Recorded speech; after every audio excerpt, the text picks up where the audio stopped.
सबसे पहला ब्लैंक्स क्या था बच्चा, dash is an intangible asset, goodwill कैसे होता है, इंटेंजिबल होता है। इनकम ज़्यादा बोला ना भाई, मैं सुबह ही लेक्चर ले लेता तुम्हारे लिए, जो देखा रहेगा खुश हो गया रहेगा।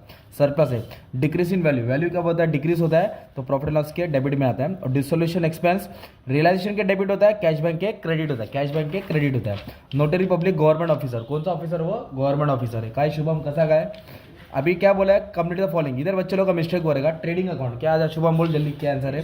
ट्रेडिंग अकाउंट का डायरेक्ट एक्सपेंस क्या रहेगा, डायरेक्ट एक्सपेंस था भाई, ट्रेडिंग अकाउंट डायरेक्ट एक्सपेंस होता है।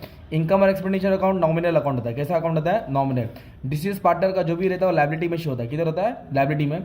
If asset is taken over by the partner तो डैश अकाउंट इज डेबिटेड, नहीं पार्टनर्स कैपिटल अकाउंट डेबिट होता है। और फिक्स डिपॉजिट को करंट एसेट के ग्रुप में डालना पड़ेगा, या तो इन्वेस्टमेंट, मेरे ख्याल से करंट एसेट है। ऑड मैन आउट एकदम नकली था भाई।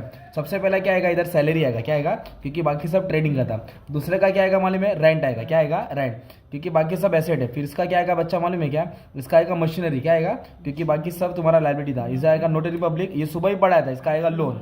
अब ये agree disagree, partnership is a trading, ये एग्री है। Not for profit income do not, yes ये भी एग्री, क्योंकि वो सर्विस मोटी होता है, क्या होता है, सर्विस। रिटायरिंग पार्टनर को आउटगोइंग पार्टनर बोलते हैं, यस ये एग्री है, एग्री है। इधर ये डिसएग्री है और ये भी क्या है, डिसएग्री।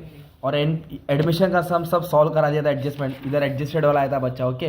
तो रिटायरमेंट करने की जरूरत नहीं, पर रिटायरमेंट सबसे नकली था। जिसका एडमिशन टैली हुआ अमाउंट डाल दो ग्रुप कमेंट में, बाकी लोग भी चेक कर लेंगे और मैं सॉल्व करने वाला हूँ, ठीक है। फिर ये क्या आया था तुम्हारा, सबसे इजी आया था डिसोल्यूशन, सबसे इजी पूरा चैप्टर डिसोल्यूशन, सब बच्चे लोग ने टैली किया, कुछ हार्ड नहीं था, बिल ऑफ एक्सचेंज छोड़ दो। और ये आर्ट एंट्री सबसे इजी था तो, और ये भी आंसर पढ़ाया था, जो बोला था वही आ गया, तो जो तुम लोग विन विन सिचुएशन है।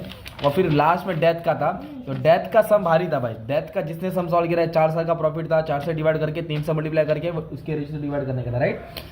फिर उसके बाद एनपीओ बच्चों लोग का टैली नहीं हो, तो ये लास्ट ईयर का ना, ये माइनस करना पड़ता है, क्या करना पड़ता है, माइनस। ये भी सब्सक्रिप्शन माइनस होगा, ये इसको नहीं रिकॉर्ड करते, ये लायबिलिटीज में आएगा, ये एसेट्स में आएगा। और ये आउटस्टैंडिंग है, प्लस होकर किधर आएगा, लायबिलिटी में। एंट्रेंस फीस इसको कैपिटलाइज करने का था, डेप्रिशिएशन वाला इजी था, ये आउटस्टैंडिंग प्लस करके एसेट में डालने का था, इनकम से, है ना। फाइनल अकाउंट वारी आया था भाई, फाइनल अकाउंट वारी आया था बच्चों लोग का टैली आया, फाइनल अकाउंट 298,500 आया। किसका क्या टैली आया देखो, एडजस्टमेंट हार्ड नहीं था, इसमें तुमको ना ट्रेडिंग अकाउंट और बैलेंस शीट बनाने का था, ट्रेडिंग अकाउंट और बैलेंस शीट। अभी सब हाँ, प्रॉफिट एंड लॉस और बैलेंस शीट है, ट्रेडिंग तो ग्रॉस प्रॉफिट दिया था, बस इतना ही बोलने का था। पेपर नकली था, जो 80 में से 80 लाया वो इज द रियल बादशाह, ओके। बाकी सब इको को अपलोड कर दिया, टेंशन नहीं लेना। Thank you very much and all the best for exam.